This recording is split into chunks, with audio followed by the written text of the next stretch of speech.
Welcome to the Scarred People Project. I'm Owen Dodge, your host. I'm a 13-year veteran police officer. We're going to dive headfirst here into the realities, the shadows of society, unraveling stories of resilience, redemption, and stark realities of lives impacted by trauma, mental illness, abuse, addiction, and imprisonment. Today we're going to embark on a journey that exposes the underbelly that what needs to be changed in our systems, what that unique perspective gives me, and what we can do with the stories of the people involved, the inspiration that's behind clouds of marginalization. I too was born under fortune's darkest cloud, or poverty. I found men whose potential was stolen by a system designed to target disadvantage, turning them into felons as youth. Our war on drugs has perverted American policing. It is the root of the distrust and the hatred towards law enforcement. Today, we confront the chaos that has thrown. At the age of 21, I fulfilled my dream of becoming a police officer.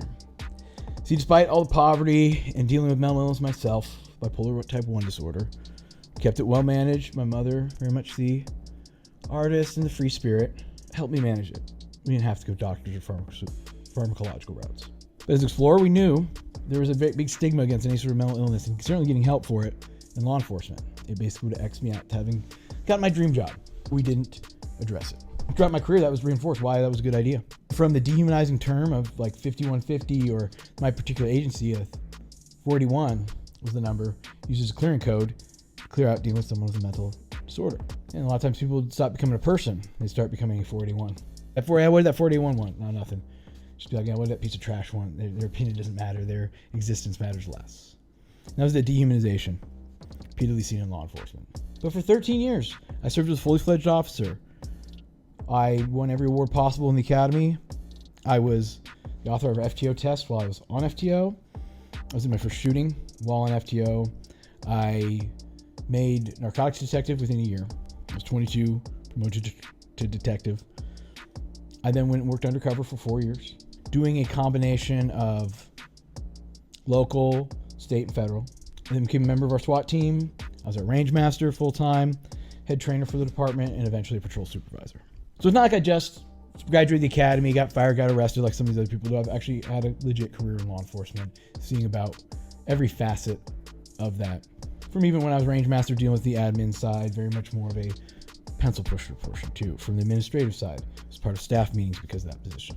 But my story took a dramatic turn. I found myself behind bars, sentenced to 8 years in prison for something I didn't do.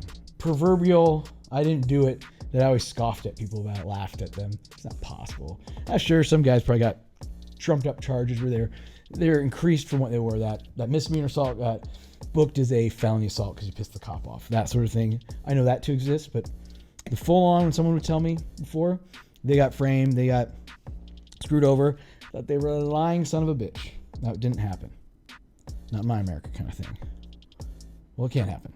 We'll talk about that in detail, go over my story more and more. We're just kind of giving an overview of what we'll be talking about. So I was in the hole for 9 months at this point. Another month in the DOC state level prison. In jail, prison. You go to a receiving unit where they kind of determine what prison you're going to go to, what your classification status is, and all those sorts of things. It's really funny to think. I'd been a police officer for 13 years. I'd never even heard of this. I had no idea what classification was, what some of the things they did for inmates.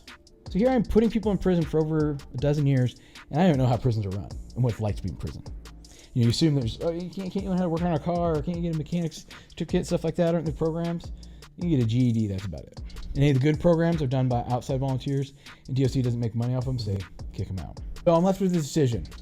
Told it's not really a decision. Every cop goes protective custody. Especially in my case, received quite a bit of notoriety. I was fairly well known. I had sponsors in the firearms industry and fitness industry. Rather than seek the safety of protective custody, I chose to walk the main line, or like the inmate's term for being in general population. Everything I'm told from the outside is you're probably gonna get stabbed to death, you're gonna get shanked, you're gonna get whatever, beat up. Not like you're coming out of this in a whole like good physical condition, and no one's gonna fucking like you. Go into the detail, full story, in a couple weeks here, but started with a gang member in the hole across from me while I was in county jail. And him actually giving me advice, being like, no, you could make the main line. You want to get on the main line. And how I managed to do it. As far as I know, the only one who's ever done it, certainly the only one who's ever survived. This later would actually fuel my unwavering belief that I have now in the value of the men I now called brothers. But I either got just a respectful, like, hey, we're gonna keep our distance, or I got handshakes and hellos. And we were cordial, if not pretty damn good friends. These men, some of whom I'd actually arrested myself. This was not that far away from the city I'd worked in. I'm talking about less than 100 miles, the city I worked in was the closest prison. All kinds of people from my old agency. But I put them in handcuffs. All what I saw was a side of humanity I didn't expect to see. It didn't know existed, and certainly didn't expect to see in prison. You know, like a 100-year-old prison, a violent offenders unit. We've got like a serial killer in there, you got a mass murderer, and you've got... I saw something just really consistent come up. The same story. Most of them came from disadvantaged backgrounds. Then I began to hear their stories. My friends and acquaintances, stories of being discarded. And that's when this got spinning in my head.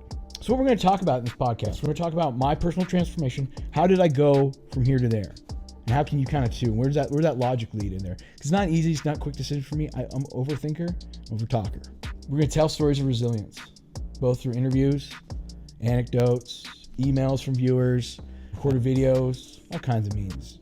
Talk about mass incarceration, what that financial machine does to our American economy. Next week, author Michael J. Moore is on, and he's going to discuss how it's really a continuation of slavery. Talk about police reform and some cultural changes within those organizations. So mental health, talk about in and out of prison, the absolute lack of mental health care you get in prison, although almost everyone there, we all have a major mental health diagnosis. Certainly the war on drugs, over and over again. Henry Anslinger, the father of the war on drugs. I want to be the executioner of the war on drugs. Challenges of reentry, what I've been through, what other people have been through, how it leads to recidivism, how it leads to some of these unkindness we have in our society. You know, have a more open mind, more accepting belief. But my mind can get changed into saying that some of the best people I know are from there, some of the most reliable, most kind, caring people that were simply, again, born under fortune's darkest cloud, had their potential stolen from them. By a system designed to make things more difficult for the disadvantaged, for low-income communities, communities of color, even the trailer park. Overcoming the stigma, what we can do advocacy and reform-wise, which is a big part of what this podcast is, and community outreach. Shoot me an email. Let's get you on here. Let's do a quick Zoom call, email, come by the place. The war on drugs is just ruined American policing. And that'll be a theme over and over again. There's a root cause of why the police are now combatants against their own citizens, against their neighbors, as opposed to seen as an ally and a guardian. Because the war on drugs. It ripped families apart, costs, of all places, the poor communities more money than others. It is so expensive to have a family member in prison. Just anyone who's had that, or a best friend or anything like that. It costs you hundreds and hundreds of dollars to stay in contact with your friend a year. Issues that come up in police work, like how we go from what should really just be a possession to now be a good old possession with intent. So make him a drug dealer, and now we can sentence someone in a different sentencing range. All kinds of other things involved there just to get more prison time. Drugs have been, continue to be, a tool of racial oppression, whether they are intended to be by law enforcement or not. They are used as such. The traditions in police, the toxic police culture, and the habits that are in there, and how we can change those. Things that are tied in with our drug laws, such as asset forfeiture, that are clearly violations of civil rights and unconstitutional behavior, but makes the government a lot of money, makes police departments a lot of money. So you get cool Bearcats and things like that. And that is a good tool from an armored vehicle standpoint, but on whose back was that put there? Because it's not that $6 million grow house you took down, this huge network of them. It's the $500 here out of this dude's wallet, $500 out of this dude's wallet. And how many of you guys that say, oh, that's rent money to mom? Yeah, probably more than often they're giving you a bullshit line. But probably sometimes you just took mom's rent. Then just things like moral licensing that can happen. Where you're in this position, I'm good. Everyone tells me I'm good, I'm this hero, I'm a hero, I'm a hero. So everything I do is good. I'm good. What I do is good. Almost an infusion of that to that your identity. They see themselves as good, so it kind of licenses them to do not so good. Made my life purpose really clear once I came to this realization. I want to use my passion, my perseverance, my overall persona of what I've been through, unique experience, unparalleled insight to the issues, to really be the one to make this be the catalyst that ends the war on drugs. To me, I was saying it's like a lofty goal. day one of a podcast from a guy who's been out of prison for a year, and you're going to say that? I am. I thank you for joining me on. We can take away stigma. We can illuminate hidden stories that highlight the need to end mass incarceration, reform our mental health system, and the war on drugs. Is my journey from cop to convict to like a zealot for change has led me to dedicate my life to this. BC isn't about me. So in a sense, I'm a vehicle to pass on the information. A unique enough story, get the conversation out here, get the change. There's absolutely no reason for us to be having a 50-year-old war on drugs. There's nothing but cost the lives of thousands and thousands of people, increased addiction rates, increased drug use, certainly increased the potency of some of the stuff out there, and the lethality through overdoses. It's also safer for law enforcement.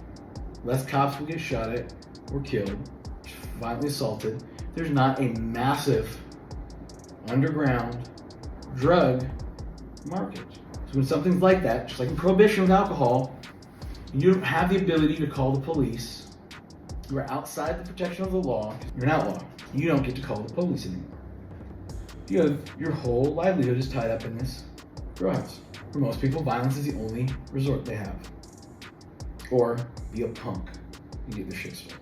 It's through the stories of the discarded that we will illustrate the inhumanity behind mass incarceration, the war on drugs, and we utilize the criminal justice system against those with mental health disorders. Furthermore, where I can tell you perhaps the most unique perspective out there, does nothing to increase public safety to put a man in prison.